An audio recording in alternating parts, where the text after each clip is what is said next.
Hello বন্ধুরা, আমি কিরণ আর আমার চ্যানেলে সবাইকে জানাই স্বাগত।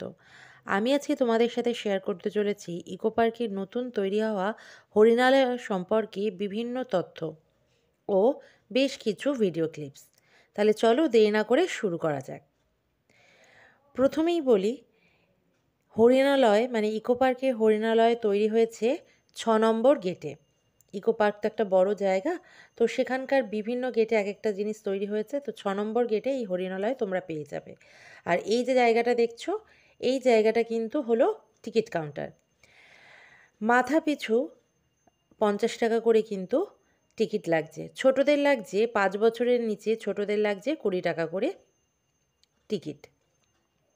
বড়দের জন্য 50 টাকা, ছোট যারা 5 বছরের নিচে তাদের জন্য 20 টাকা।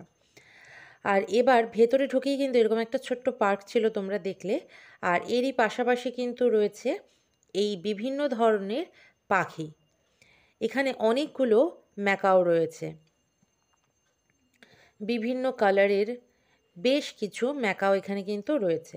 পাখিগুলো অনেকটা ওপরে হওয়াতে খুব একটা ফোকাসে না এলেও বোঝা যাচ্ছে। আর এটা হলো কালো কাকাতুয়া। তোমাদের মধ্যে কতজন কালো কাকাতুয়া আগে দেখেছো আমি জানি না। আমি কিন্তু এই প্রথম কালো কাকাতুয়া দেখলাম। আর এইখানটায় রয়েছে বিভিন্ন ধরনের জলে সুন্দর সুন্দর যে পাখিগুলো ঘুরে বেড়ায় সেগুলোর বেশ কয়েকটা। যেমন তার মধ্যে আছে কালো রাজহাঁস, সাদা রাজহাঁস, পানকৌড়ি, হাঁস, এগুলো। আর এটা হলো সাদা কাকাতুয়া।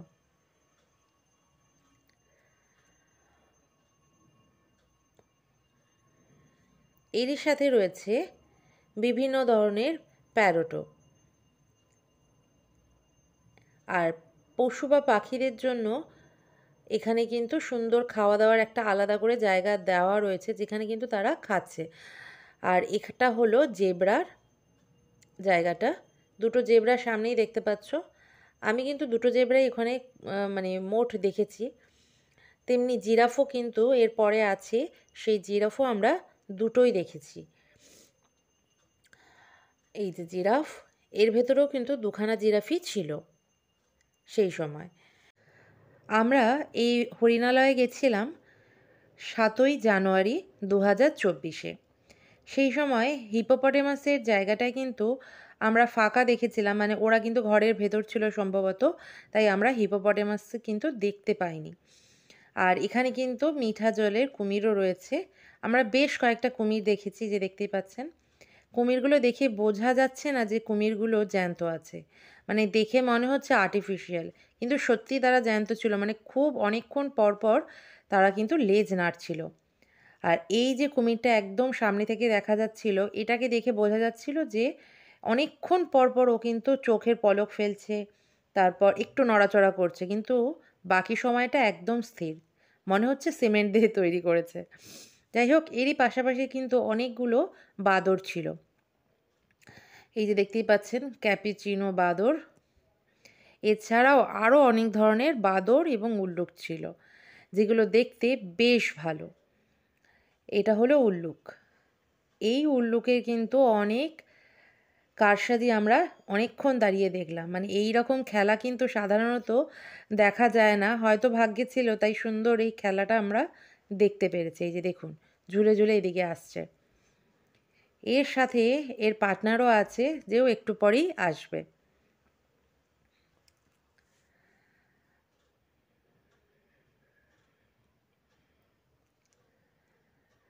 এখনও হরিণালয়ে অনেক কাজ বাকি, সম্ভবত কাজ কিন্তু চলছে।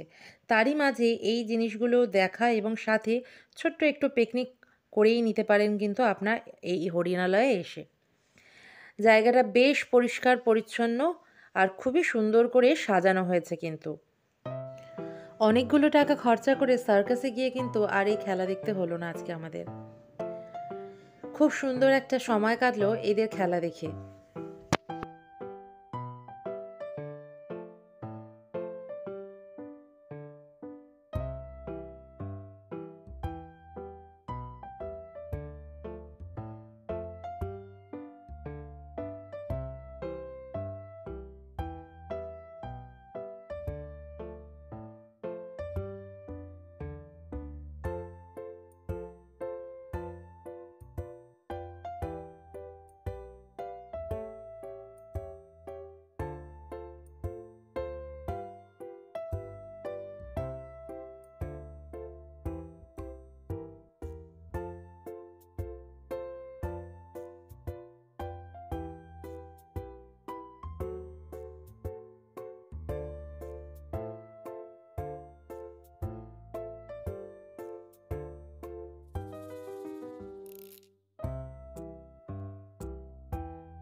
হরিণালয়ে যখন এসেছি হরিণ তো থাকবেই। অনেকগুলো কিন্তু হরিণ এখানে ছিল। অনেকগুলো চিতল হরিণ কিন্তু এখানে দেখতে পাওয়া যাচ্ছে।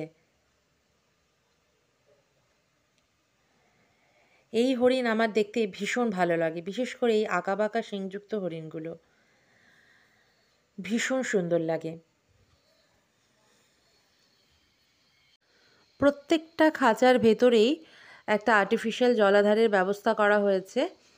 আর এছাড়াও এদের কিন্তু রক্ষণাবেক্ষণ বেশ সুন্দর করে করা হচ্ছে, আর খাবারও দেওয়া হচ্ছে সুন্দরভাবেই। আমরা যখন বিকেলবেলা ফিরছিলাম তখন দেখলাম প্রত্যেকটা খাঁচায় কিন্তু আলাদা করে খাবার দিয়ে আসা হচ্ছে। সম্ভবত সকালেও এদের খাবার দেওয়া হয়। এখানে কিন্তু বাইরে সাইনবোর্ড দিয়েই দেওয়া হয়েছে যে প্রাণীদের কোনোভাবেই উত্ত্যক্ত করা যাবে না। এছাড়াও বাইরে থেকে কেউ বা কোনো দর্শনার্থী যেন এখানে খাবার এদের না দেয়, তো সেটা কিন্তু একদম সাইনবোর্ডে লেখাই আছে। আর এছাড়াও ব্যবস্থাপনা বেশ সুন্দর। ছোট বাচ্চাদের সাথে আসলে তাদের সময়টা কিন্তু বেশ সুন্দর কেটে যাবে, কারণ এর ভেতরে যেমন ছোট্ট একটা পার্কও আছে, সাথে এই পশু পাখিদের দেখলে বাচ্চারা যেমন খুশি হবে, তেমনি আপনারা বড়রাও কিন্তু একটা সারা দিনই কাটিয়ে ফেলতে পারবেন এর ভেতরে পিকনিক করে। মানে বাড়ি থেকে যদি অল্প পরিমাণে খাবার নিয়ে আসেন তাহলে কিন্তু এখানে সারাটা দিন ইজিলি আপনারা স্পেন্ড করতে পারবেন। এছাড়াও এর ভেতরে কিন্তু ফুড কোর্টও আছে। খাবার যদি না নিয়ে আসেন তাতেও কোনো অসুবিধা নেই, ভেতরের ফুড কোর্ট থেকেও কিন্তু আপনারা খাবার সংগ্রহ করতে পারবেন। এছাড়াও এখানে কিন্তু টয়লেটের ব্যবস্থাও আছে দর্শনার্থীদের জন্য। এই হরিণগুলোকে কি বলে আমি সঠিক জানি না, তবে এটা কিন্তু আমি 2 থেকে 3টেই দেখলাম। আমাদেরও সারাটা দিন খুব সুন্দর কেটেছে, পশু পাখি প্রাণীর মধ্যে সুন্দর একটা দিন আমাদের অতিবাহিত হলো। খুব ভালো লাগলো, আশা করি আপনাদেরও খুব ভালো লাগবে। তো আজকে এই পর্যন্তই, আবার দেখা হবে নতুন কোনো ভিডিওর সাথে। ততক্ষণ আপনারা সবাই খুব ভালো থাকবেন, সুস্থ থাকবেন। টাটা।